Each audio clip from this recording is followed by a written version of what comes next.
The Meghan Markle smear campaign. Come with me as I attempt to take this from key stage 3 to key stage 98. Because I believe talking about Piers Morgan and her all the time is key stage 3. What you're seeing play out with Piers Morgan is a silent war that's been happening because media and celebrity interviewers are becoming popular, rich and successful in their own right.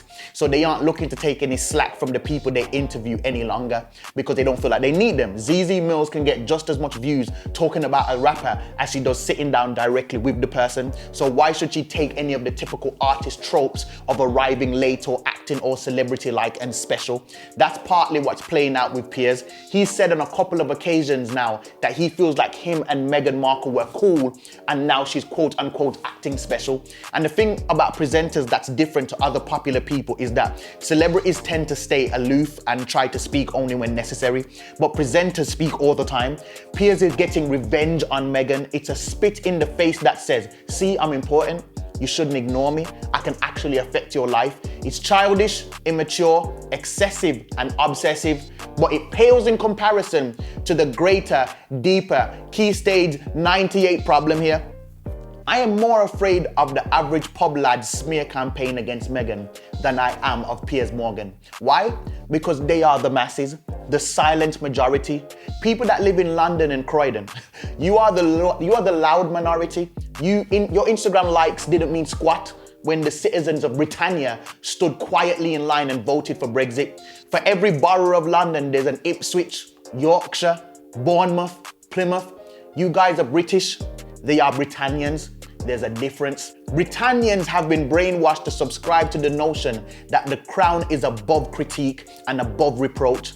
I've heard many times Piers suggest that Meghan disrespects the crown, but never questions whether the crown deserves the disrespect. Make no mistake about it, people. The crown is the culture of this country.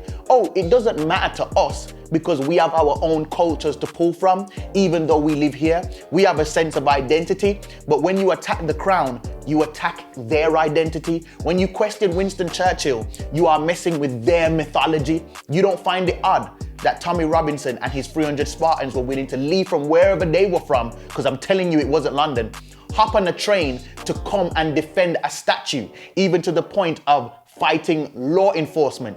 They are defending their culture. This is what they know. The Queen, the Winston Churchill, wear your poppy, sit down at tea and watch Britain's Got Talent after a long day of work. Oh wait, watch this diversity George Floyd dance on my TV. I don't want to see this black stuff. Don't put their struggle in my face. Get it away. Why? Because all this country has ever done is turn their face to the wall when it comes to their atrocities. Why wouldn't they? The monarchy is their unique selling point. What do you think drives tourism to this cold country? The monarchy. Think about how much they have to ignore to defend the crown so vigorously.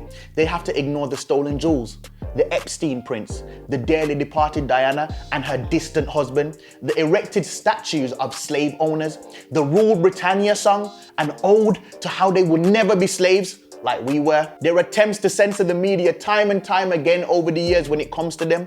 And what's mad is that they have gotten the common Britannian to buy into it because they rewrite history to suit their narrative and teach it to their children in school. You expect a grown man now to look at Winston Churchill objectively when he spent his childhood being taught that he was a hero. No way. Now you're messing with his culture, his identity.